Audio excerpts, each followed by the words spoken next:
Foxhole. Persistent warfare. If persistence means too weak in your book, now this sounds about right. Warfare? Persistent warfare? Yeah, that's about it. That's what you're gonna get with Foxhole. So let's go through the very basic and very boring reviewation information about the game. It was released in early access in 2017 by a small Canadian company who was working on it, and they kept working over it over time and adding more content, ever evolving the current state of warfare to elevate it to where it is right now. Now, I am definitely not the right person to explain you every change there has been over the time, because my actual playtime of this game is limited to the last few weeks where I actually purchased and started playing this game. And it's actually a game that I got on an impulse buy just because I was able to see my friend playing it on Discord for a quite significant amount of time. So I decided that since I already knew about the game a bit for a while, it's been a while out there, I could just give it a try right now, buy it and see what it's all about. And I think it is a perfect moment if you're thinking the same I did, because the game changed a lot in recent-ish time. From what I can tell, compared to prior, the game is quite superb at the moment, and it's definitely very enjoyable when you start playing it and get involved into it.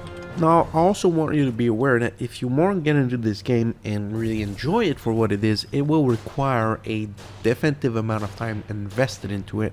And I think a lot of it comes from the persistent warfare, because this is pretty much the entire idea of the game. There are two competing player-managed sides that are involved in brutal wars that are quite long but do eventually finish. So while persistent, these wars are still ephemeral.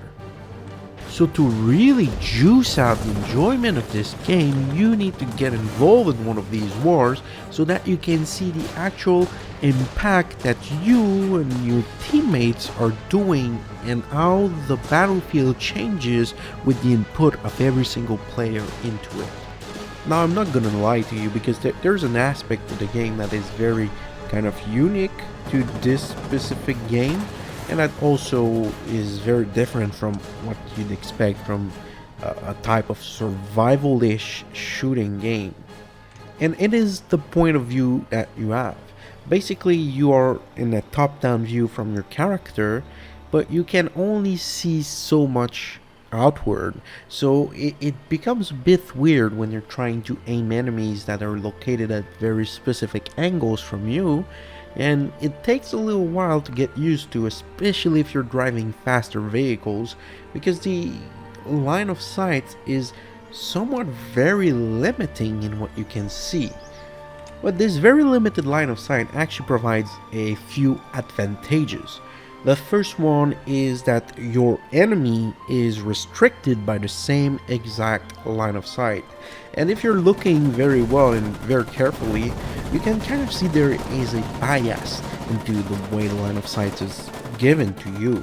It is much easier to see toward the front of your character, but also additionally toward the corners of the top left and top right of your screen. So while the field of vision would be a circle, the actual vision you have from your screen is more of a rectangle that is limited by the extremity of the corners, but that you can rotate around. As I said, it takes a little while just to get used to the viewpoints that you're getting in the game, but once you start to understand the intricacies behind it, it becomes much easier to start playing around in it. And when you understand that the enemy has the same exact limitations, it opens up possibilities that will not be possible with different point of views. If we had a more classic point of view like first person or third person, or just a good old classic strategy view, I think it will put more restriction on the actual tactical move you can pull out with the current limited field of vision.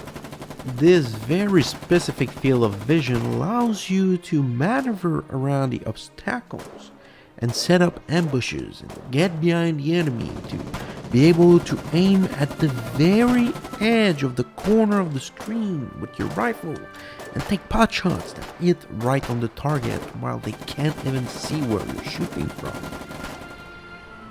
combat in the game as being kind of odd to me, because I feel like there are different periods with different intensity of battles that you're going through.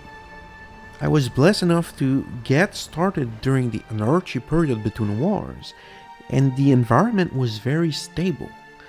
We were just running around empty fields, seeing the enemies start opening fires onto each other, and gradually both teams start building trenches and bunkers to defend each little section of lands they have, creating a weird stalemate between both sides at specific lines.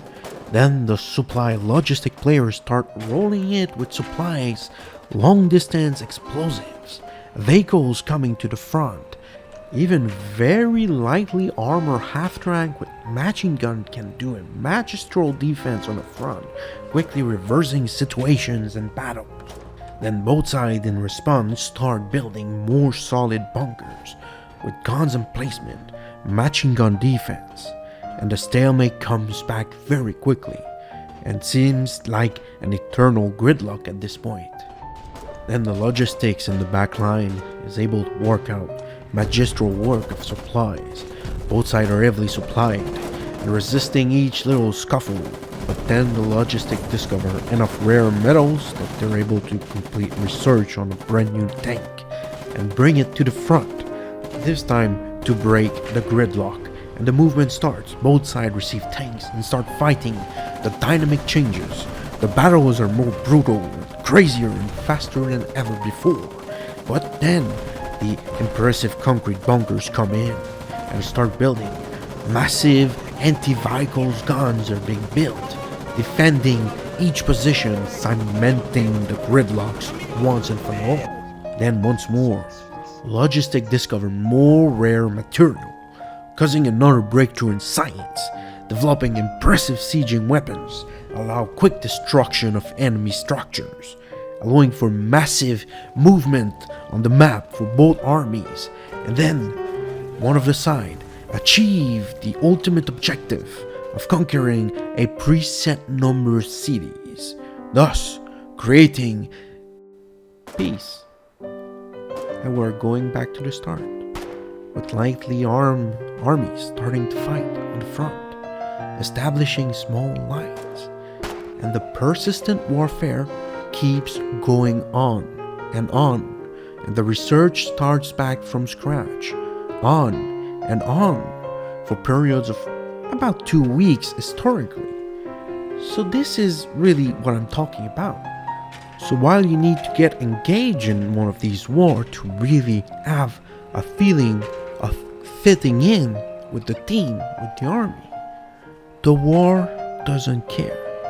Once it is completed and done, you return to what it used to be. This is the scariest part of Foxhole when you think about it, is that what it is that you have to do after war. And the answer is even more war. We are forever locked in a persistent state of warfare, because the most important thing to understand in the game, in real life, is that war never changes.